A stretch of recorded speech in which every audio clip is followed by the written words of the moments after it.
Hello everyone. आज हम Indian council act 1892 के बारे में डिस्कस करेंगे। ये इंडियन पॉलिटी सीरीज लक्ष्मीकांत का नेक्स्ट लेक्चर है। जैसा कि मैंने आपसे प्रॉमिस किया है कि हम इंडियन पॉलिटी को पूरा करेंगे, तो उसी दिशा में आज इंडियन काउंसिल एक्ट 1892 को डिस्कस करेंगे। देखो, ये इसकी समरी प्रोवाइड की है, इसको हम बाद को देखेंगे। पहले इसके मेन प्रोविजन देख लेते हैं। देखो, पहले हम इसका डिस्कस करेंगे बैकग्राउंड, क्योंकि किसी भी एक्ट को डिस्कस करने से पहले अगर उसका हम बैकग्राउंड डिस्कस कर लेते हैं, तो चीज़ें बहुत ईज़ी हो जाएँगी, ठीक है? हमें उसमें कोई भी प्रॉब्लम नहीं होगी। तो पहली इम्पोर्टेंट चीज़ बैकग्राउंड। बैकग्राउंड में क्या है, पहले लिख लेते हैं बैकग्राउंड। बैकग्राउंड क्या है?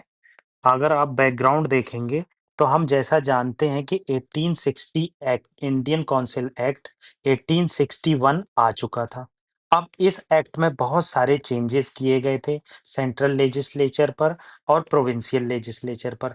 हमने देखा था किस तरह से कि सेंट्रल लेजिस्लेचर पर ऑफिशियल मेजॉरिटी होती थी और वाइसरॉय की एग्जीक्यूटिव काउंसिल होती। आप देख लीजिए, सेंट्रल लेजिस्लेचर पर क्या होता था, एक एग्जीक्यूटिव होती थे और प्लस एडिशनल मेंबर स्टार्ट हुए थे। मतलब यहाँ से एडिशनल मेंबर अपॉइंट करना स्टार्ट किए थे। इंडियन मेंबर जैसे राजा ऑफ बनारस, महाराजा ऑफ पटियाला और सर दिनकर राव इनको as a additional member appoint किया था और 12 तक मेंबर अपॉइंट कर सकते थे। तो सेंट्रल लेजिस्लेचर में क्या डिफरेंस हुआ था? सेंट्रल लेजिस्लेचर में हमने देखा एग्जीक्यूटिव था और एग्जीक्यूटिव के में कौन-कौन था? एक वाइसरॉय था और वाइसरॉय की एक एग्जीक्यूटिव काउंसिल होती थी। इसमें कोई भी इंडियन मेंबर नहीं था, ये आप याद रखना।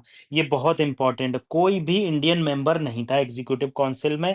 ये 6 लोगों की एग्जीक्यूटिव काउंसिल होती थी, जो वाइसरॉय को किसी भी एक्ट को एग्जीक्यूट करने में हेल्प करती थी। एडिशनल मेंबर जो होते थे, वो 6 से 12 हो सकते थे, 6 से लेकर 12 तक हो सकते थे और इसमें ऑफ़िशियल मेजॉरिटी थी, नॉन ऑफ़िशियल की मेजॉरिटी नहीं थी। ऑफ़िशियल कौन होते थे? जो पहले ही सिविल सर्विसेज़ में काम कर रहे हैं, आर्मी में काम कर रहे हैं, जो बाशिंदे हैं ब्रिटिश इंडिया के। और नॉन ऑफ़िशियल कौन होते थे? मेजरली इंडियंस होते थे, मगर वही होते थे जो अंग्रेज़ों के वफ़ादार होते थे। जैसे Raja of Banaras, Maharaja of Patiala, sir Dinkar Rao, ऐसे ही 6 मेंबर अपॉइंट कर सकते थे। अब बैकग्राउंड में क्या हुआ कि 1860 एक्ट से पहले और 1892 के एक्ट से पहले 1885 में कांग्रेस बन गई। और जब 1885 में कांग्रेस बन गई, तो इन्होंने बहुत सारी डिमांड की। जैसे एडिशनल मेंबर को बढ़ाया जाना चाहिए, ठीक है? तो ये 16 कर दिया गया। फाइनेंशियल मैटर को क्यों डिस्कस नहीं कर सकते? डिस्कस किया जाना चाहिए। मिलिट्री एक्सपेंडिचर को कम किया जाना चाहिए। और इंडियन सिविल सर्विसेज का एग्जाम इंडिया में भी होना चाहिए, जैसा कि ब्रिटेन में होता है। तो इस तरह की चीजें, ये डिमांड क्या है, कांग्रेस के द्वारा रखी गई। क्या क्या डिमांड रखी गई कि एडिशनल मेंबर को बढ़ाया जाना चाहिए। ये देखो, एडिशनल मेंबर जो 6 से 12 होते थे, इन्हें बढ़ाकर 6 से 16 कर दिया, 10 से 16 कर दिया, ठीक है? तो एडिशनल मेंबर बढ़ाया जाना चाहिए, ठीक है? फाइनेंशियल मैटर को डिस्कशन करना चाहिए, बजट को डिस्कशन करना चाहिए, मिलिट्री एक्सपेंडिचर कम होना चाहिए और इंडियन सिविल सर्विसेज का एग्जाम इंडिया में भी होना चाहिए। तो कांग्रेस के आने से ये डिमांड रखी गई। अब कांग्रेस के आने के बाद क्या हुआ? देखो, ये चीज तो ऐसे ही रही। सेंट्रल लेजिस्लेचर में क्या हुआ? वाइसरॉय की एग्जीक्यूटिव काउंसिल थी और वाइसरॉय था खुद इसमें। इसकी एग्जीक्यूटिव काउंसिल में 6 मेंबर थे और कोई भी इंडियन नहीं था। ये देखो, मैं निशान लगा रहा हूं, आपको याद रखना है। ये कोई भी इंडियन नहीं था इसमें, ठीक है? फिर एडिशनल मेंबर को बढ़ाकर ये 10 की जगह यहाँ पर 6 से 12 की जगह 10 से 16 कर दिए गए, ठीक है? यहाँ पर अभी भी एग्ज़ीक्यूटिव और ऑफ़िशियल मिलाकर एग्ज़ीक्यूटिव और ऑफ़िशियल मिलाकर ऑफ़िशियल मेजॉरिटी थी। यहाँ मेंबर, एडिशनल मेंबर ज़रूर बढ़े, नॉन ऑफ़िशियल मेंबर 10 हो गए, मगर अभी भी क्या है, यहाँ पर ऑफ़िशियल मेजॉरिटी होती थी। तो ये एक इम्पोर्टेंट चीज़ है, ठीक है? आगे क्या हुआ, इसमें एक इम्पोर्टेंट चीज़ देखना है, जो ऑफ़िशियल थे, यहाँ पर वाइसरॉय के द्वारा अपॉइंट किए जाते थे।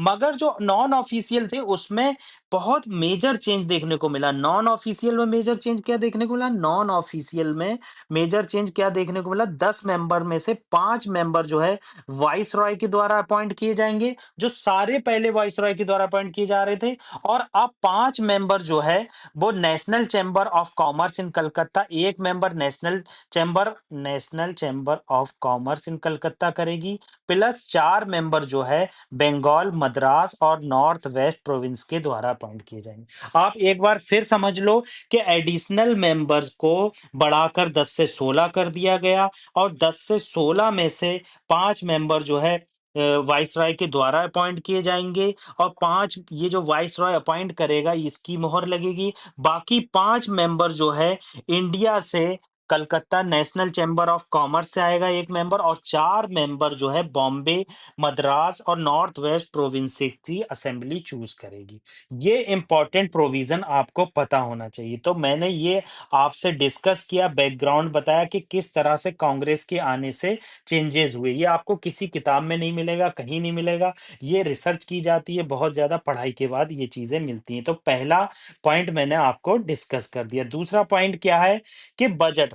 अब क्या है, डिस्कशन हो सकता है। देखो इंपॉर्टेंट चीज़ है, बजट पर डिस्कशन हो सकता है और डिस्कशन के बाद क्या हो सकता है, उस पे वोटिंग हो सकती है, मगर वोटिंग का राइट इंडिया को नहीं दिया गया। याद रखना, आप डिस्कशन का राइट दे दिया गया, मगर आपको वोटिंग का राइट नहीं है। आप क्वेश्चन पूछ सकते हैं, आप बजट पर डिस्कशन चल रहा है, क्वेश्चन पूछ सकते हैं, मगर आपको 6 दिन का वक्त दिया गया। अगर 6 दिन के बाद आंसर आ गया मेंबर के द्वारा जो ब्रिटिश होते थे, तो आप एडिशनल क्वेश्चन नहीं पूछ सकते। देखो बहुत इंपॉर्टेंट चीज़ है, वोटिंग का राइट नहीं है। आप क्या है, बजट पर डिस्कशन कीजिए, वोटिंग आपको बजट करने इजाज़त नहीं है। क्वेश्चन आप पूछिए, मगर सप्लीमेंट्री क्वेश्चन आप नहीं पूछ सकते, एडिशनल क्वेश्चन जिसे मैंने बोला। ठीक है? तो इस तरह से दूसरा चेंज मिला, मैंने इसको इम्पोर्टेंट भी लिखा है। तो ये चीज़ आपको बताना, आपको ये भी कमेंट बॉक्स में बताना रेड कलर बेटर है या ब्लैक या ब्लू, ठीक है? अब नॉन ऑफिशियल को मैंने आपको बता दिया कि किस तरह से नॉन ऑफिशियल मेंबर अपॉइंट होते थे। यहाँ पर ये बताया गया है कि सेंट्रल लेजिस्लेटिव काउंसिल में वाइसरॉय अपॉइंट करता था, रिकमेंड होती थी प्रोविंशियल लेजिस्लेटिव काउंसिल की और बंगाल चैम्बर ऑफ कॉमर्स की। और प्रोविंशियल लेजिस्लेटिव काउंसिल में क्या करता था, गवर्नर अपॉइंट करता था, रिकमेंडेशन होती थी बोर्ड्स की, म्युनिसिपैलिटीज की और यूनिवर्सिटी की और जमींदार की। ठीक है? ये तीसरा पॉइंट है। अगला पॉइंट देख लेते हैं। अगला पॉइंट कुछ नहीं है, वही बात बताई गई है कि आपको वोटिंग करने का अधिकार नहीं था। इलेक्शन वर्ड यूज़ हुआ, मगर कहीं भी एक्ट में यूज़ नहीं हुआ। मतलब ओरली आप यूज़ कर रहे हैं चीज़ों को, आपका कहीं एक्ट यूज़ नहीं हो रहा है। ये देखो ब्रिटिश इंडिया का मैप है, मैप या फिर फ़ोटो इसलिए लगाया जाता है ताकि आपको याद रहे कि हाँ, सर पढ़ा रहे थे, सर ने इस कार्टून का यूज़ किया था। ठीक है, तो ये हमने इंडियन काउंसिल एक्ट 1892 डिस्कस किया। अभी जल्दी से 1909 पर आ जाएँगे। 1909 क्या है कि भाई ये एक्ट आया और इसे बच्चे बहुत पढ़ते हैं। क्यों पढ़ते हैं? यहाँ पर कम्युनल रिप्रेजेंटेशन हुआ था। मुस्लिम्स को सेपरेट इलेक्टोरेट दिया गया था, तो ये चीज़ डिस्कस करेंगे। बच्चे क्यों पढ़ते हैं? सोचते हैं यहाँ से क्वेश्चन आएगा, मगर क्वेश्चन यहाँ से कम आते हैं। क्वेश्चन पहले के एक्ट से आते हैं, गवर्नर जनरल की काउंसिल से आते हैं, एग्जीक्यूटिव काउंसिल से आते हैं, ऑफिशियल नॉन ऑफिशियल से आते हैं, वोटिंग राइट कब मिला ये इससे आते हैं, डिस्कशन कब स्टार्ट हुआ इससे आते हैं। ठीक है? तो ये हमने डिस्कस किया। कोई भी दिक्कत है, बुरा लगा लेक्चर, कमेंट बॉक्स में ज़रूर बताइए। Revision is the key of success, जितनी ज़्यादा रिवीजन उतनी करीब सक्सेस।